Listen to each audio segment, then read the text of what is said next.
everyone!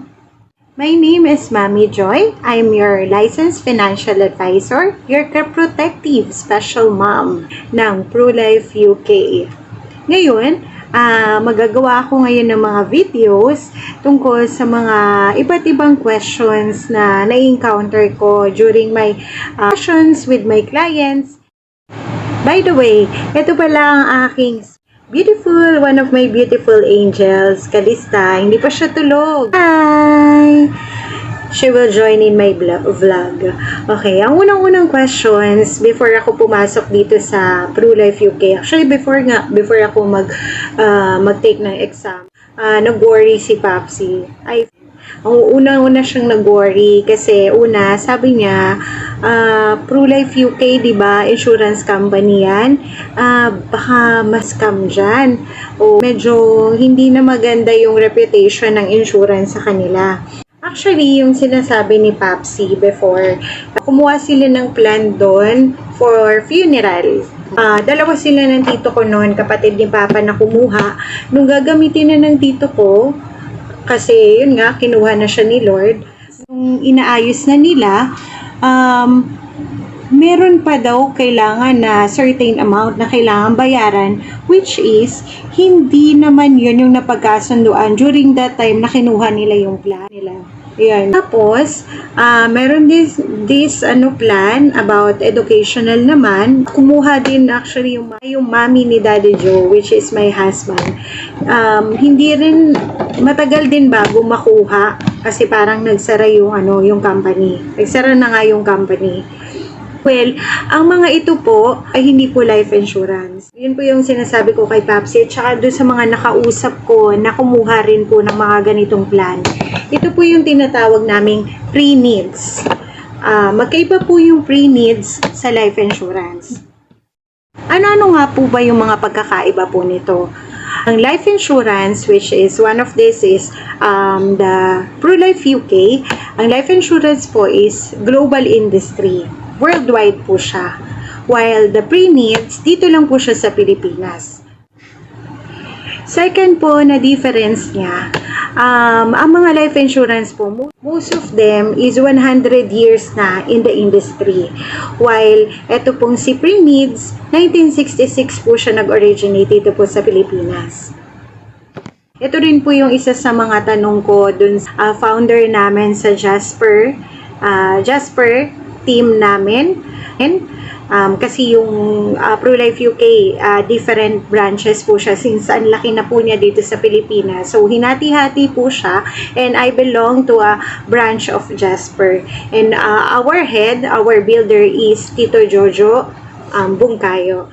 And I am very honored kasi na isa sa mga naging bonus ko is makausap siya face to face. At ito nga yung isa sa mga nilinaw ko rin sa kanya nung time na yon, na kasi nga nagkakaroon ng misunderstanding between pre-needs at saka life insurance between yung mga nagsarang kumpanya na na-incorporate siya or na-incorporate siya dito sa sa life insurance nga na ino-offer po namin dito sa ProLife UK.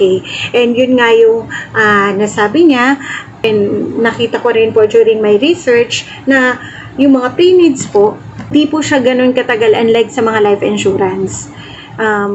Another pagkakaiba po rin ng life insurance at saka pre-needs. Ang life insurance po ay, ang purpose po nito is para i-protect po tayo against sa tinatawag naming SAD, which is sickness, accident, disability, and of course, death. While yung pre-needs naman po is focused in a certain needs of a person of kumuha nitong plan. For example, ito nga sila Papa, kumuha sila for funeral. Si Mami naman kumuha for educational plan ng naging anak nila. Doon din makikita natin yung different at yung scope na hawak nila. Kung mapapansin nyo, si life insurance, mas malaki yung scope na hawak niya. Kasi yun nga sa sickness, pag nagkasakit, yung policy insured natin, or kapag nagkaroon siya ng hospitalization, meron din siyang covered din siya nito. Meron ding disability or disablement kapag si client then or due to critical illness, hindi niya na kayang magtrabaho. Ayan. Pinoprotect talaga ng life insurance kung ano yung meron ka, kung ano yung pinagtatrabahuhan mo ngayon. And syempre, nandun yung core benefits nito na kapag nawala si policy insured, may maiiwan at maiiwan siya para dun sa mga mahal niya sa buhay.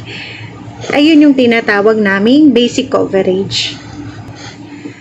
Pero dito naman po, pinapaliwanag lang po natin ang difference ng pre-needs at ng life insurance. Meron din naman pong pre-needs na magaganda like us po. Meron din naman po kaming St. Peter. Isa din po yan sa mga magagandang kumpanya when it comes sa pre-needs. Nagkaroon lang po kasi ng concern during way back 2008 sa Asian financial crisis natin na marami talagang mga pre-needs ang nagsara na hindi kinaya yung pagbabago nung economy natin.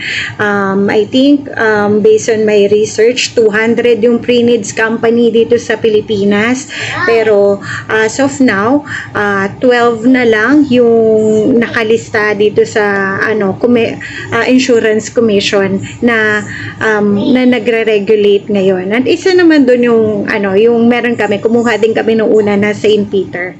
Another difference po ng life insurance and pre-needs, yung life insurance po is regulated by Insurance Commission even before. While si pre-needs naman po, before, regulated siya ng Securities Exchange Commissions, but because of the problem nga that arose, nilipat siya kay Insurance Commissions. And ever since po, sa life insurance, from this industry na wala pa pong nagsasarang kumpanya ng life insurance. It is because yun nga po, si Insurance Commission ay during their monitoring, they make sure na isang insurance company ay meron RBC ratio. Ano nga ba itong RBC? Risk-based capital o ang nagpapakita ng kakayahan ng isang insurance na kaya niyang mag-provide ng mga claims kahit biglaan pa or kahit sunod-sunod or madamihan pa yan. Kasi kayang isustain ng business, sustain ng mga asset at insurance company para sa mga claims ng mga clients nila. Sabi ni Insurance Commission, kailangan may 125% RBC ratio ang isang insurance company. Well, proud to say na merong 1,125% RBC ratio ang ProLife UK. Yay! So, doon pa lang, makikita na natin how established yung ProLife UK, di ba? I-share ko pa sa inyo. Noong 2020, naging top insurance company ang ProLife UK. To take na noong 2020, yan yung maraming claims because of the pandemic. Marami sa atin yung hindi pinalad na makaligtas because of yung dala ng mga symptoms ng COVID-19. Pero thank you Lord, marami din sa atin ang nakatulong yung company natin na ProLife UK dito sa naging problema natin because of the pandemic. And isa na nga rin sa talagang mapapatunay na legit at hindi scam ang ProLife UK. If you're familiar po pala dun sa yung kwento ng Titanic o sinong mga nakanood ng ilang beses na ba kayong nakanood dyan, comment down below ng Titanic Ayun, 'di ba alam naman natin way back I think 1912 nung lumubog 324 nang nakasakay sa passenger doon ay naka-claim ng insurance claim nila dito sa ProLife UK. So, ayan, wag na kayong matatakot. Hindi talaga scam to. At talagang established company na po si ProLife UK. Na-establish siya noong 1848. At ang mother company namin ay syempre, Prudential PLC. Kaya guys, wag na kayong matakot kumuha ng life insurance. Sobrang magiging malaking tulong ito para sa iyo at para protektahan ang sarili mo at kung ano yung mga pinaghihirapan mo. Para sa mga mahal mo sa buhay na may iwan mo sakaling may hindi magandang mangyayari sa iyo. Yung mga misconception natin about bakit hindi pa tayo kumukuha ng life insurance, kung bakit natatakot pa rin tayo, kailangan mo lang siyang pag-aralan. At nandito kami para tumulong sa inyo, makapag-decide at bigay ng tamang impormasyon. Kung may mga question kayo, comment down below. Gusto nyong sagutin pa natin. Bye-bye!